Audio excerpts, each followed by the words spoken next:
കുറച്ചു ദിവസങ്ങളായി വാർത്തകളിൽ നിറഞ്ഞു നിൽക്കുകയാണ് കളിക്കളത്തിലെ നീലക്കാർഡ്. എന്നാൽ ഫുട്ബോളിൽ നീലക്കാർഡ് കൊണ്ടുവരാനുള്ള നീക്കം നടക്കില്ലെന്ന് ഫിഫ കട്ട് ആൻഡ് ഡൗൺ ആയി പറഞ്ഞിരിക്കുകയാണ്. ഫുട്ബോളിൽ നീലക്കാർഡുകൾ കൊണ്ടുവരുന്നതിനെ കുറിച്ച് ചിന്തിക്കുന്നില്ലെന്ന് ഫിഫ പ്രസിഡന്റ് ജിയോവാനി ഇൻഫാന്റിനോയും ഇപ്പോൾ വ്യക്തമാക്കിയിരിക്കുകയാണ്. IFABയോട് ഫിഫയ്ക്ക് പറയാനുള്ളത് ഒന്നു മാത്രം: നീലക്കാർഡ് കളിക്കളത്തിൽ സമ്മതിക്കില്ല.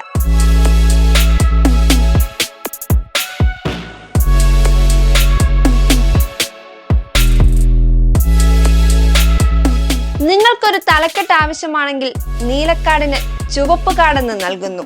ആശയങ്ങൾക്കും നിർദ്ദേശങ്ങൾക്കും ഫിഫ എതിരല്ല. പക്ഷെ കളിയുടെ അന്തസ്സത്തെയും പാരമ്പര്യവും സംരക്ഷിക്കണം. നീലക്കാർഡ് വേണ്ടെന്നും ജിയാനി ഇൻഫാന്റിനോ പറയുകയാണ്. എന്തിനാണ് നീലക്കാർഡ്? കളിക്കളത്തിൽ നീലക്കാർഡ് ഉപയോഗിക്കുന്നതിന്റെ ആവശ്യകത എന്താണെന്ന് കൂടെ നമുക്ക് നോക്കാം.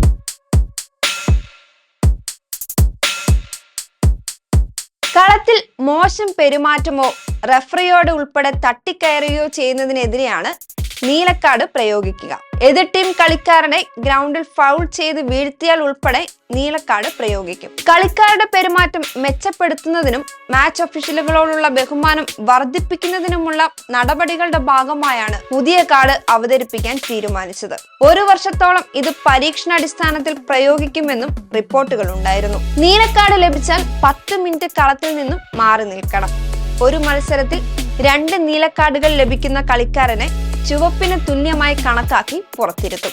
ഒരു നീലയും ഒരു മഞ്ഞക്കാർഡും ലഭിച്ചാലും ചുവപ്പ് കാർഡ് ഉയർത്തും. ഗോളിലേക്കുള്ള മുന്നേറ്റം തടയാൻ നടത്തുന്ന ഫൗളുകൾക്കാകും പ്രധാനമായും നീലക്കാർഡ് ലഭിക്കുകയെന്നാണ് സൂചനകൾ. 5 പതിറ്റാണ്ട് മുൻപാണ് ഫുട്ബോളിൽ മഞ്ഞയും ചുവപ്പും നിറത്തിലുള്ള കാർഡുകൾ അവതരിപ്പിക്കുന്നത്. അന്ന് തൊട്ട് ഇന്നോളം കളത്തിലെ അച്ചടക്ക നടപടിക്കുള്ള ഏക ആയുധം ഈ 2 കാർഡുകളായിരുന്നു.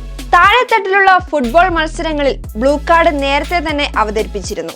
എന്നാൽ മേൽത്തട്ടിലേക്ക് ഈ നിയമം കൊണ്ടുവരുന്നതിനോട് ഫിഫയ്ക്ക് യോജിപ്പില്ലെന്നാണ് ഇപ്പോൾ അറിയിച്ചിരിക്കുന്നത്. എന്തായാലും പദ്ധതി നടപ്പിലാക്കുമോ ഇല്ലയോ എന്നത് കാത്തിരുന്നു തന്നെ കാണേണ്ടിയിരിക്കുന്നു.